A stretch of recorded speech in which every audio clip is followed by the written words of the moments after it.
EZA PHY BEERUS'S is a bit of a mixed bag, but how should you build his hidden potential? How's it, everybody? Celtic Link here. We're back for another Dokkan battle video. In today's video, we are talking about the EZA PHY BEERUS and how I think you should build his hidden potential.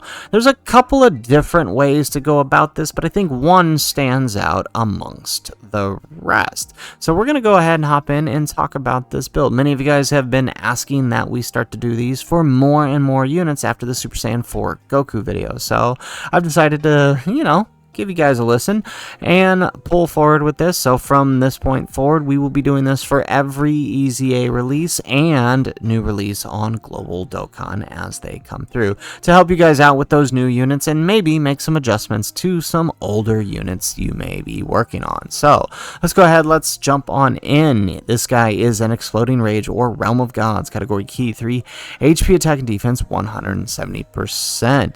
He has attack and defense, he has attack 50% and defense 200%. He also gets an additional attack 150% when performing a super attack.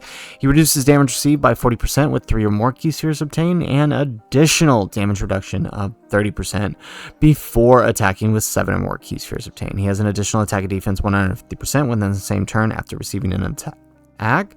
And he also randomly changes key spheres of certain type to rainbow key spheres and attacks effectively against all types when there is a Realm of Gods category enemy.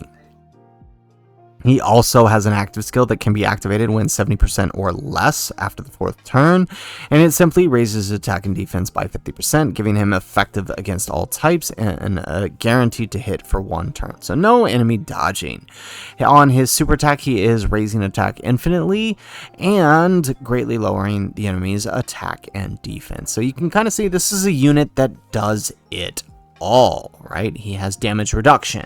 He has a buff upon receiving a damage reduced hit. He also has effective against all types. Granted, some certain circumstances have to happen first, but he's kind of doing a lot here, and that would lead you to want to go one way or the other for his build, right? When we look at a Fizz type unit, we're in the hidden potential system, we know that this guy will have at max rainbow status, a 40%, if you went full additionals, a 40% increase in his additionals, right? Which means a 40% chance to launch an additional with a 50% chance of that being a super attack, right?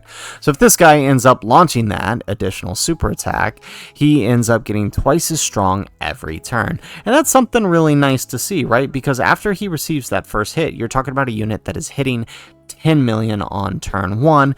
Doing that additional super attack, you're talking about adding up to 11 million for that turn, maybe 12 depending on what attack stats you've put into him through his skill orbs, right? So, and now just multiply that every single turn, and we're talking about an attack that can easily snowball out of control, right? Especially if he is consistently proccing those additionals. So that is definitely one way you could go.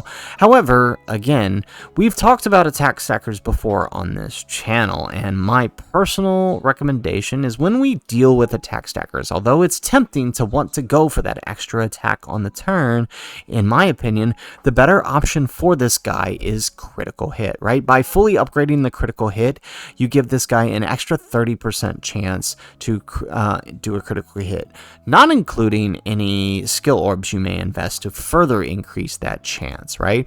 By giving him the ability to critical hit, you give him the ability to bypass type advantage and enemies with high defense. This is especially powerful in areas where he doesn't have type advantage, or he's simply dealing type neutral against a very, very high defensive character, right? Remember, critical hits deal an extra 1.5% damage, which is huge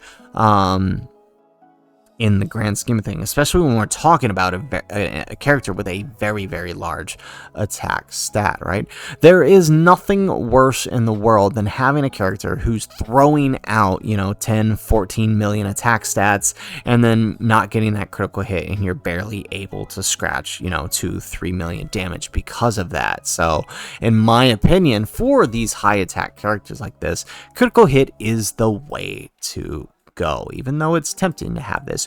You could throw some supplemental and additional in there, right? At full max, right? You're talking about 20, what is this? You're talking about 15 critical hit or nodes and 11 additional nodes, right? Upgrade that with some hidden potential and you can get up to 25 critical hit and around 17 to 20 additional attack, which is it's about 40%. No, 40 is a bit too much. 30% if it's 15. Yeah, so it's a little over 30% a chance to do an additional attack. So very, very helpful, right? I would definitely go with that option, supplementing the additional attack.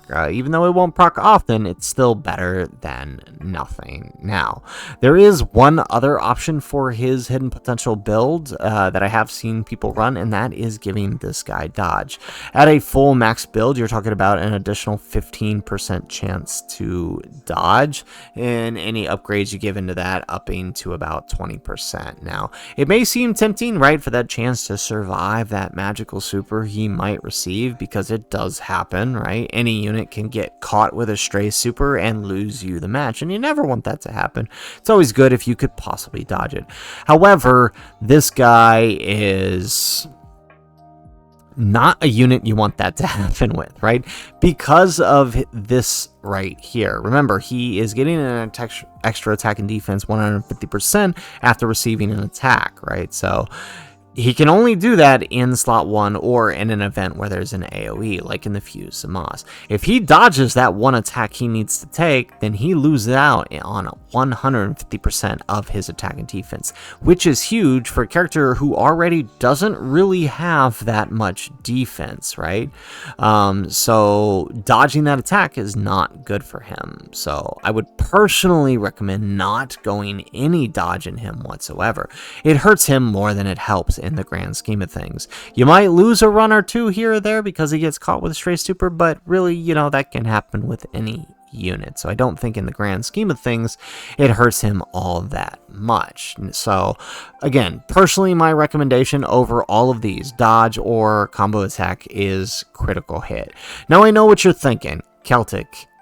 He has effective against all types in both his active skill and through his passive. And to that, I just want to throw out there that his effective against all types is only applicable to Realm of Gods category enemies, which is technically, there's only 3 major bosses that applies to right now, if we're talking Red Zone. 4 if actually, it's up to 6 if we include the Divine Wrath stages. But it's really not, it's not a universal thing. It's just specific to those fights. So I wouldn't really factor it in. It's just a kind of nice to have. And you could still have critical hit and effective against all types. I would just personally say that I wouldn't even count that when considering. But we still have the active skill to contend with, which also grants him effective against all types. But again, you're only ever going to see that after turn 4 when you're below 70%. And I can tell you from our experience in his Grand Tour that doesn't happen very often, right? In our Grand Tour for this guy, out of all the runs we did, we only got one run recording where we actually did get that active skill. So again, it's another one of those where it's a non-issue, that it's nice to have when it happens, but it ultimately is less helpful to him in the overall perspective of the unit's use, right? So critical hit still stands out above even when you take that into consideration. So guys, that is the video. That is my personal recommendation on how to build EZA PHY BEERUS'S. That is just my opinion, but I'm welcome to hear any of the opinions you guys have on how to build this guy. I would love to hear them in the comments down below. So anyways, guys, that is the video. If you like the video, make sure you hit that like button and subscribe to the channel if you have not already. And in the comments down below, like I said, let me know, what was your build for this guy? Are you planning on changing his hidden potential to something else? Let me know in the comments down below. I'm curious to see how other people built this guy. Otherwise, guys, as always, thanks for watching, and aloha.